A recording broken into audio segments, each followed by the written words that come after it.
தேவகியுடைய கருவிலிருந்து ஒரு குழந்தை ரோஹிணியுடைய கர்ப்பத்துக்கு மாற்றப்படுகிறது. அந்த குழந்தை தான் பலராமனா பிறக்கிறான். இந்த கொடுங்கோன்மையினால் நிறைய பேர் கோகுலத்தில் நந்தகோபன் கிட்ட அடைக்கலம் புகுந்திருந்தாங்க. அதில் ரோஹிணியும் ஒருவர். ரோஹிணி வசுதேவருடைய மனைவி.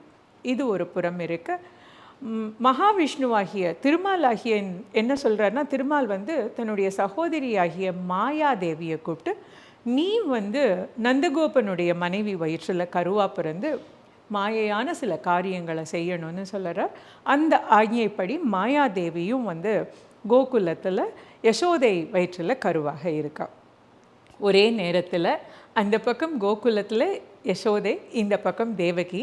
தேவகியுடைய முழு கருவாக வளர்ந்து அன்னைக்கு குழந்தை பிறக்கிறது. குழந்தை பிறந்த உடனேயே ரொம்ப ஒரு அதிசயமான ஒரு நிகழ்ச்சி நடக்கிறது.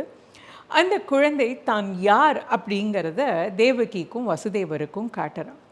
இந்த குழந்தை உடனடியாகவே அந்த இடத்துல ஒரு விஸ்வரூப தரிசனத்தை காட்டுறா. அதில் தான் மகாவிஷ்ணு அப்படிங்கிற விஸ்வரூப தரிசனத்தை காட்டுறா.